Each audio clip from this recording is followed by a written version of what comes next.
টুপি মাথায় দিয়েছেন, এটা শূন্য। পাঞ্জাবি গায়ে দিয়েছেন, এটা শূন্য। লুঙ্গি পরে আছেন, এটা কিন্তু আপনি যখন মরে যাইবেন তখন টুপিও আপনার সাথে যাবে না,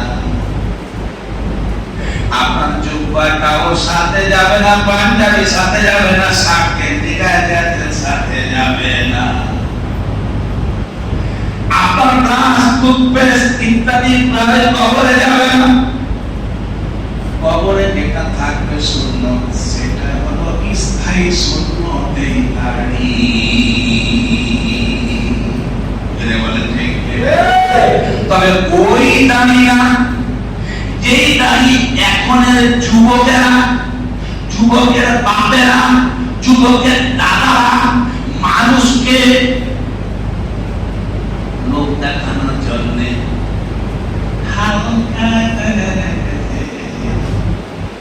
দেখবেন এখন প্রায় যুবকেরা ছোট্ট ছোট্ট করে রেখেছে।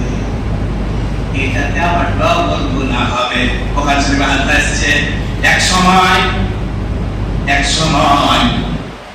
এক গ্রামকে আল্লাহ তাআলা ধ্বংস করার জন্য পাঠালেন। ওই গ্রামে একজন ব্যক্তি নামাজ পড়ছিল, চিন্তা করছিল।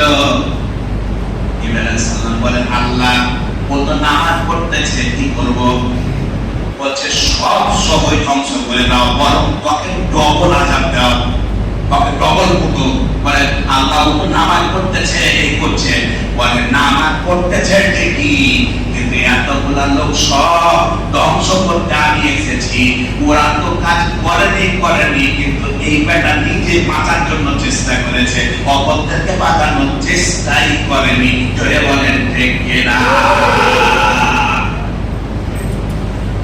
এজন্য আল্লাহ রাব্বুল আলামিন বলেন,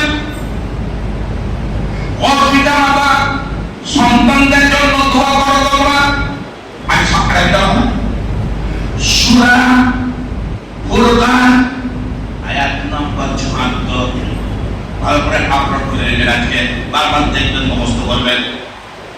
কত বললাম, কি বললাম? সূরা ফুরকান, সূরা ফুরকান আয়াত নম্বর ৭৪। এখানে আল্লাহ কি বলছেন? রব্বানা হাব লানা মিন আজওয়াজিনা ওয়া যুররিয়্যাতিনা কুররাতা আয়ুনিন ওয়াজআলনা লিল মুত্তাকিনা ইমামা। ছোট্ট একটা সকলে মুখস্থ করবে, যারা বিয়ে করেছেন, যারা বিয়ে করেননি, সকলের জন্য এই দোয়া প্রযোজ্য। পিতা মাতারা এটা দোয়া করবেন, তাহলে সন্তান দোয়া পাবেন। কেন 10 বেজে গেছে, আজকে আর নয়, তবে তিনটা দিন সাধারণত ভালোবাসা কি বললাম?